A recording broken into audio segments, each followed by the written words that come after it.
কর্তব্যবোধ আছে, সেটা আমাদের সাংবিধানিকভাবেই উল্লেখ করা আছে আর্টিকেল 21 অফ দি কনস্টিটিউশন। আন্তর্জাতিকভাবে আমরা কিভাবে এইগুলোকে মোকাবেলা করব সেটা আমাদের সংবিধানের 25 অনুচ্ছেদে বলা আছে। আমাদের সংবিধানের 25 অনুচ্ছেদটাকে আমরা যদি ফলো করি, সেখানে আন্তর্জাতিক পর্যায়ে আমার সরকার কিভাবে ডিল করবেন এবং সেখানে আন্তর্জাতিকভাবে যে সমস্ত দেশের নাগরিকগণ তাদের অভ্যন্তরীণ বিষয়ে তাদের দাবি আদায়ের জন্য যদি কোনো সংগ্রামরত থাকে, সেখানে কিভাবে ডিল করবেন সেটাও আমাদের সংবিধানে কিন্তু বিধৃত আছে। আমরা মনে করি রোহিঙ্গা সংকট এটা মিয়ানমারের অভ্যন্তরীণ সংকট একদিকে, আর একদিকে হলো বাংলাদেশ সরকার এটাকে দেখছেন মানবিক দৃষ্টিকোণ থেকে। এখন বলতে পারেন যে যখন এখানে ঢুকে আসছে তখন তো রোহিঙ্গার সাথে আন্তর্জাতিক পর্যায়ে চলে গেছে, এটা কখনো না। কারণ রোহিঙ্গাদেরকে বাংলাদেশ সরকার আশ্রয় দিয়েছেন, তাদের পাশে দাঁড়িয়েছেন সম্পূর্ণ মানবিক মূল্যবোধের জায়গা থেকে।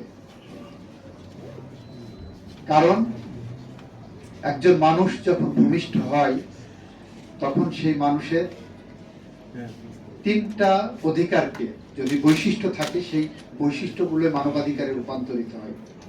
একটা হলো এই অধিকারটা তার সার্বজনীন, ভূমিষ্ঠ হওয়ার সাথে সাথে এমন একটা অধিকার যেটা বিশ্বের সমস্ত মানুষের অধিকার হয়ে দাঁড়ায়।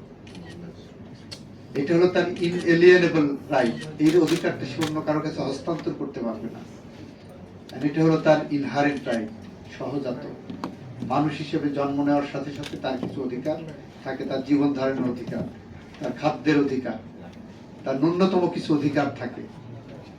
যখন এই রোহিঙ্গারা তার নিজ দেশে জেনোসাইডের শিকার হচ্ছে, তখন তারা জীবনের ঝুঁকি নিয়ে বাংলাদেশের বর্ডার ক্রস করে যখন আসে, তাদেরকে তখন বাংলাদেশের জনগণ যখন আশ্রয় দেওয়ার জন্য ইতিবাচক ইঙ্গিত দেয়, পাবলিক ওপিনিয়ন যখন আমরা মিডিয়াতে দেখি, তখন মানবিক দৃষ্টিকোণ থেকে আমরা তাদের পাশে দাঁড়িয়েছি। ফলে এইটা কখনোই আন্তর্জাতিক কোনো ইস্যু আমাদের সাথে মিয়ানমারের না, এই ইস্যুটা হলো মানবাধিকারের ইস্যু, হিউম্যান রাইটস দৃষ্টিকোণ থেকে আমরা দেখি। সুতরাং মানবিক মূল্যবোধের জায়গা থেকে বাংলাদেশ মানুষের পাশে দাঁড়িয়েছে, সেটা আমাদের সাংবিধানিকভাবে দাঁড়ানোর একটা নৈতিক দায়িত্ব রয়েছে আর্টিকেল 25 অনুসারে। তো সেখান থেকে আমরা বলছি, আমরা রোহিঙ্গা ইস্যুটাকে ন্যাশনাল ইউনিটের জায়গায় যদি আমরা নিতে পারি, তার অন্যতম একটা ফলপ্রসূ আমরা